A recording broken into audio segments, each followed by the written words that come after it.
এই মুহূর্তে আমরা দাঁড়িয়ে আছি সন্তোষপুর রেল গেটের সামনের যে চার মাথা মোড় আছে ওইখানে। তো আমরা যেদিক থেকে আসছি মানে আমাদের পেছন দিকটা হচ্ছে নেচার পার্ক, সামনে সোজা চলে যাচ্ছে এটা হচ্ছে আপনার রবীন্দ্রনগর যাচ্ছে, পিঠডাঙ্গা যাচ্ছে, আর এদিকে আপনার হাট বটতলার ওদিকে চলে যাচ্ছে। আর লেফটের দিকে যে রাস্তাটা যাচ্ছে যেখান থেকে ওই বাইকটা দাঁড়িয়ে আছে ওটা হচ্ছে রেলগেট, আর ডান দিকে যে রাস্তাটা যাচ্ছে ওটা হচ্ছে পদিরহাটি।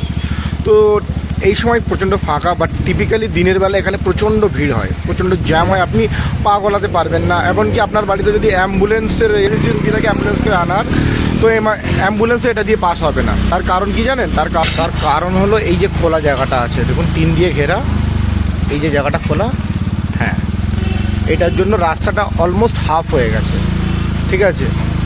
তো এই রাস্তাটা মানে এই যে খোলাটা আছে এটা অলমোস্ট 3 বছর ধরে খোলা আছে। কি কাজ হচ্ছে লোকাল পাবলিকের কাছে কোনো খবর নেই, পাবলিককে জানানো হয়নি। 3 বছর ধরে খোলা আছে, কন্ট্রাক্টর এটা ঠিক করছে না কেন তাও জানা নেই। এই যে জায়গাটা হচ্ছে এটা সোনার বাংলা যে মার্কেট আছে ওই মার্কেটের সামনে, এখানেও দেখতে পাচ্ছেন আরও একটা খোলা আছে ওইভাবেই সেম টিন দিয়ে ঘেরা, যার ফলে রাস্তাটা হাফ হয়ে গেছে। এই দুটো জায়গার জন্য প্রচণ্ড জাম হয়, প্রচণ্ড মানে প্রচণ্ড, এখানে এসে পুরো ফেঁসে যাবে, টোটাল গাড়ি পাস হয় না, অ্যাম্বুলেন্স তো পাস হওয়ার সম্ভাবনা নেই। আর এর ঠিক সামনেই হচ্ছে আবার একটা চৌমাথা, ডান দিক দিয়ে চলে যাচ্ছে বটতলা এবং হাটের রাস্তা, বাঁ দিকে যে রাস্তাটা যাচ্ছে ওটা বাজার হয়ে চলে যাচ্ছে সন্তোষপুর স্টেশন, এবং সোজা এটা যাচ্ছে সেটা হচ্ছে আপনার পিঠডাঙ্গার রবীন্দ্রনগর। তো এই রাস্তা দিয়ে কিছুদিন আগেই আমাদের পশ্চিমবাংলার যে প্রধান বিরোধী দল আছে বিজেপি, তার নেতা শুভেন্দু অধিকারী তুলসী গাছ নিয়ে এসেছিলেন বেসিক্যালি ধর্ম নিয়ে রাজনীতি করার জন্য।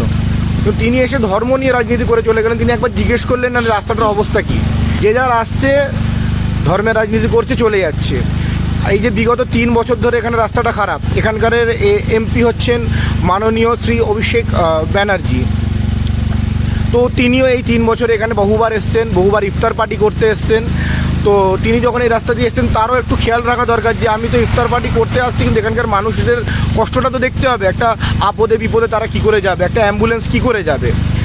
মাননীয় মুখ্যমন্ত্রী মমতা বন্দ্যোপাধ্যায় এখানে একবার এসেছিলেন, পিঙ্ক স্কোয়ার বলে একটা জায়গা আছে, সে তার সামনে মিটিং করতে, ভালো কথা, উনি মিটিং করে চলে গেলেন। কিন্তু মিটিংটা করে চলে যাওয়ার পরে ওনাকে তো দেখুন এই রাস্তায় আবার এখানে আলোও নেই, ল্যাম্প পোস্ট লাইট কিছু নেই, পুরো অন্ধকার। তো ওনারা এখানে বারংবার আসছে, ওনারা কি দেখতে পাচ্ছেন না যে এখানে কি অবস্থা? মানে যারা অথরিটিতে বসে আছে তাদেরকে বলছি, স্যার প্লিজ প্লিজ এইসব জিনিসগুলোর একটু ব্যবস্থা নিন। আর আমাদের এখানকার লোকাল এমএলএ, তার কথা আর কী আর বলবো। তো উনি হচ্ছেন মাননীয় জনাব আব্দুল খালেক মোল্লা।